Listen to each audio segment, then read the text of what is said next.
Seputar kualifikasi Piala Dunia Zona Asia 2026. Bahrain kena karma, kalah dengan Cina di menit-menit akhir. Laga Qatar versus Uzbekistan tuai kontroversi usai wasit tak kunjung tiup fluid. Arab dan Australia sama-sama kokoh. Bintang timnas Jepang kecewa rumput GBK jelek.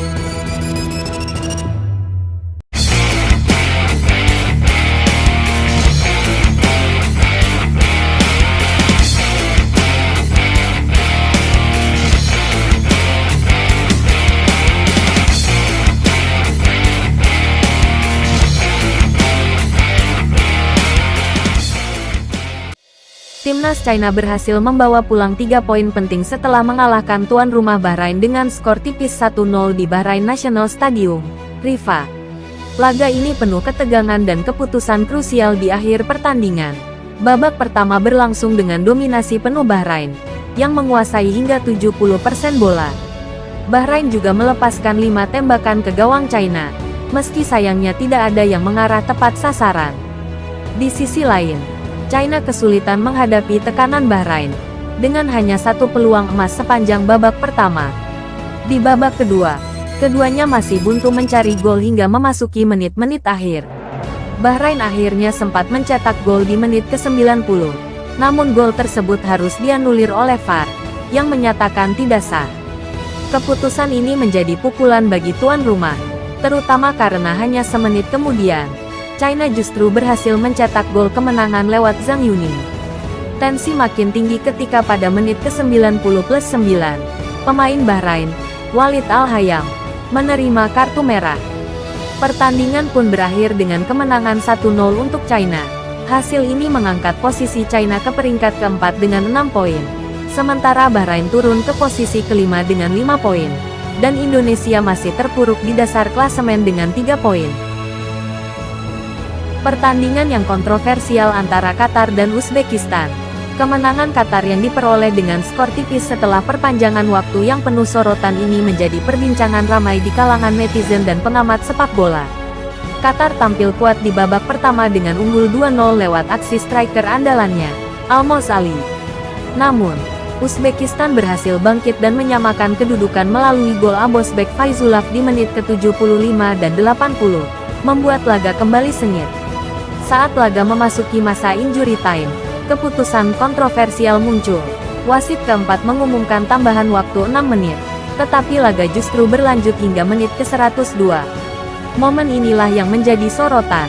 Di menit krusial tersebut, Lucas Mendes dari Qatar melepaskan tembakan yang sukses menembus gawang Uzbekistan, memastikan kemenangan untuk Qatar.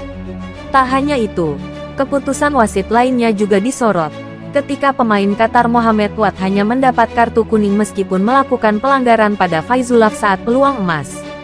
Kontroversi ini memicu reaksi keras dari netizen yang menyerbu akun media sosial AFC.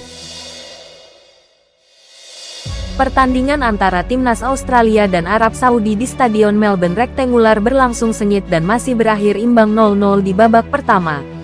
Timnas Australia tampil menekan sejak awal dan hampir mendapatkan penalti setelah kiper Arab Saudi, Ahmed Al-Kassar, bentrok dengan Michel Duque di luar kotak penalti.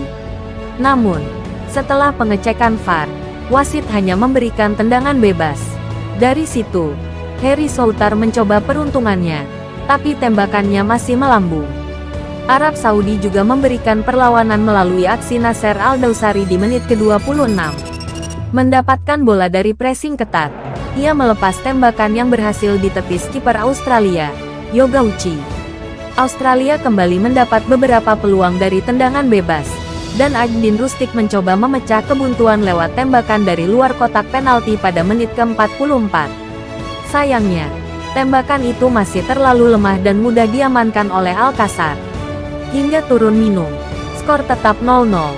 Jika pertandingan berakhir imbang, Australia dan Arab Saudi akan sama-sama mengumpulkan 6 poin. Sementara timnas Indonesia masih tertahan di posisi kelima klasemen grup C dengan 3 poin.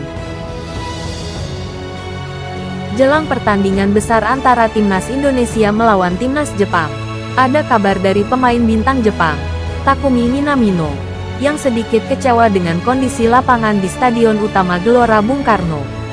Dilansir dari laman Gekisaka, pemain AS Monaco ini mengungkapkan bahwa kondisi rumput di GBK dianggapnya kurang mendukung.